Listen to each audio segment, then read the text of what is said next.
Matey, are you a speedboat or are you an aircraft carrier when it comes to your brand reputation and your practice? Okay. And yes, that was a horrible kind of pirate thing, play on the captain. Yeah, that was bad, but whatever. Right, I want you to think of your practice for a second. And I want you to think of your practice as a boat. Okay.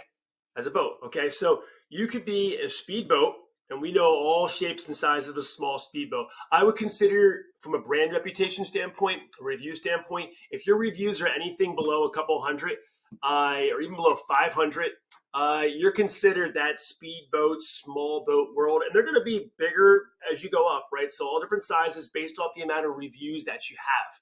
Okay. Now, think about that.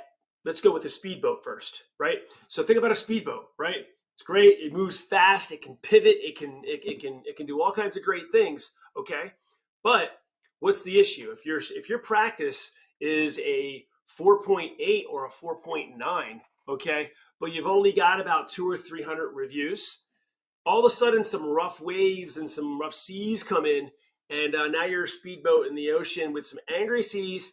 And now what happens? You either capsize or you're in trouble. Okay.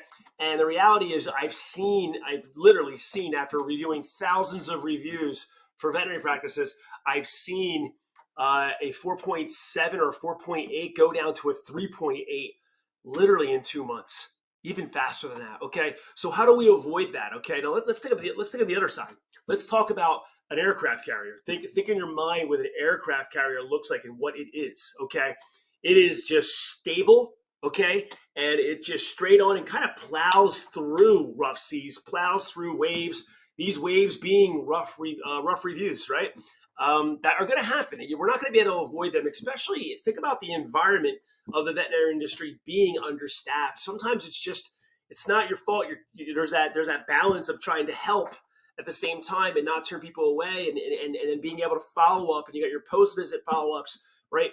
So there's a lot of things that can happen. So the idea is, when you have a proactive program in place to ask for those reviews or get those reviews to the point where you got a 4.8, and I would say on average, we're talking about if you're above 1,000 reviews, 1,200, 1,500, 2,000, the bigger you get with this aircraft carrier, and you're at that 4.7 is usually that magic number. Something about 4.7 is just real sexy, right?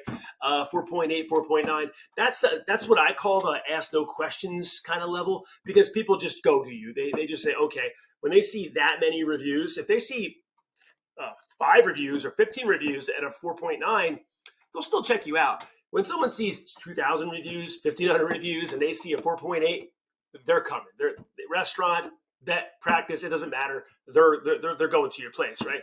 So that's going to help you weather the storm. And again, it's not hard to create a proactive strategy for outreach to make sure you get to that point. Okay. So I want you to think about that. This was a quick video. I want you to really think about, where is my practice right now? What kind of boat am I? And again, I'd like some comments in the bottom. What are you doing about it? Do you have a plan for it? And want to learn a little more about that.